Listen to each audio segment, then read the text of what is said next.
بسم اللہ الرحمن الرحیم۔ آج کی کہانی کا ٹاپک ہے نیا خوف۔ 9 سے 12 کا شو دیکھ کر وہ جیسے ہی باہر نکلا، سردی کی ایک شدید لہر اس کی ریڑھ کی ہڈی میں سرایت کرتی چلی گئی تو وہ کانپ کر رہ گیا۔ دسمبر کی درمیانی شب تھی، دھند بھی تھی اور ایک عجیب سا سحر بھی ہر طرف چھایا ہوا تھا۔ پھر جو فلم اپنے دوستوں کے ساتھ دیکھ کر وہ نکلا تھا وہ بھی پر تجسس تھی، جبکہ اپنی طرف سے وہ ایک رومانوی فلم دیکھنے آیا تھا، مگر یہاں آ کر اکثریت کی رائے بدل گئی اور وہ سب ایک انگریزی فلم دیکھنے کے لیے بضد تھے۔ ایسے میں اس کی یا اس جیسے دو چار کی رائے کیا حیثیت رکھتی ہے؟ اس لیے وہ شرم کی ماری یہ نہ بتا سکا کہ اس طرح کی فلمیں دیکھنے کے بعد اس کے دماغ میں کئی دنوں تک کرنٹ کی تیز تیز لہریں دوڑتی ہیں، جس کی وجہ سے اس کا آدھا سر سن رہتا ہے، وہ اپنے حواسوں میں ہی نہیں رہتا تھا۔ ڈاکٹر کو بھی کئی بار چیک کروا چکا تھا، مگر ہر دفعہ اسے یہی ہدایت سننے کو ملی تھی کہ اپنے ماحول کو خوشگوار بناؤ، ایسی فلموں یا ڈراموں سے دور رہو جو دماغ میں سنسناہٹ پیدا کرنے کا باعث بنے۔ مگر وہ ان سب باتوں کا تذکرہ اپنے دوستوں سے کرتا تو وہ مذاق کا نشانہ بنتا، اس لیے چپ چاپ ان کے ساتھ بیٹھا رہا۔ مگر ہوا وہی کہ جب وہ باہر نکلا تو اس کا آدھا سر بری طرح سے سن ہو چکا تھا، جس میں کبھی کبھی ایک تیز سنسناہٹ سی محسوس ہوتی، مگر وہ چپ رہا۔ اب باقی دوستوں کا ارادہ آوارہ گردی کا تھا، مگر وہ ان سے الوداع لیتے ہوئے بولا، میں اب چلتا ہوں۔ کیوں، کیا ہوا؟ یار وقت تو دیکھو کتنا ہو گیا ہے، پھر سردی بھی کافی ہو رہی ہے، صبح آفس بھی جانا ہے۔ تو اس سب کی وضاحت کے بعد بھی تو کی گنجائش ہے، اسفند نے اکتائے ہوئے انداز میں کہا۔ تو اس کا سب سے قریبی دوست بولا، ارے چھوڑو یار، آفس بھی چلے جانا، مگر آؤ ابھی لالا کے ہوٹل پر گرما گرم چائے پیتے ہیں، تمہاری سردی کا بھی اس طرح کچھ علاج ہو جائے گا۔ مگر یار، ارے چھوڑو اگر مگر، اس نے کہا اور ساتھ ہی اسفند کے کندھے پر ہاتھ رکھتے ہوئے اسے آگے کی طرف دھکیلا۔ تم لوگ اس طرح نہیں مانو گے۔ نہیں، سب یک زبان چلائے، اور پھر اس کے بعد ایک فلک شگاف کہکا ہر طرف گونجا کہ آس پاس سے گزرتے ہوئے بھی لوگ مڑ مڑ کر دیکھنے لگے، اور وہ سب تھوڑے شرمندہ اور تھوڑے سے ڈھیٹ بن کر آگے کی طرف بڑھ گئے۔ ان کی منزل لالا جی کا ہوٹل تھا۔ ان کا آوارہ ٹولہ جیسے ہی لالا جی کے ہوٹل پر پہنچا، گویا پورا ہوٹل جاگ اٹھا، چائے کا دول چلا، سیاست پر بحث ہوئی، مگر اس کے دماغ میں اٹھنے والی سنسناہٹ کم نہ ہوئی۔ اسے اب کئی دنوں تک اس عذاب میں مبتلا رہنا تھا، مٹھیاں بھر بھر کر دوائی کھانی تھی، پھر کہیں جا کر اس کے دماغ میں اٹھنے والی یہ سنسناہٹ کم ہوتی۔ اسی ذہنی دباؤ کے زیر اثر وہ اٹھا اور دوستوں سے اجازت لے کے ہوٹل سے باہر نکل آیا۔ لالا جی کا ہوٹل سینما گھر سے قدرے فاصلے پر واقع تھا، مگر ہوٹل سے گھر کا فاصلہ پیدل چلو تو پونے گھنٹے کا تھا۔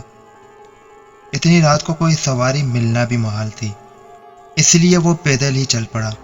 وہ جلد از جلد گھر پہنچنا چاہتا تھا۔ تجسس سے بھری فلم کے کئی سین اس کی آنکھوں کے سامنے گھومنے لگے، یوں دماغ کی سنسناہٹ بھی بڑھ گئی، شدید سردی میں بھی پسینہ آنے لگا۔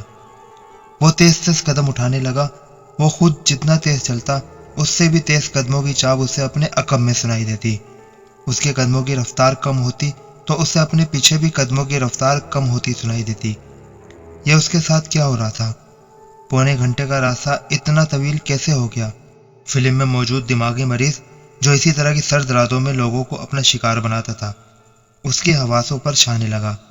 آئے روز اخباروں میں پڑی خبریں اس کے دماغ میں گھومنے لگی، بوری بند لاش، کٹے سر، بکھرے انسانی اعضاء، خنجر سے پھوڑی آنکھیں، اس کی سانسیں اکھڑنے لگی۔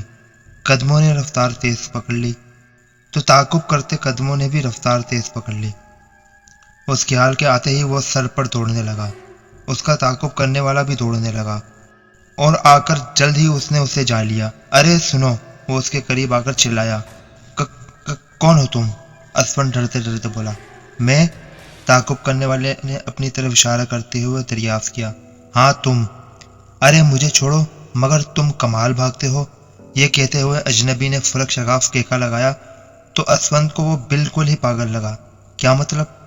مطلب یہ کہ اس وقت میری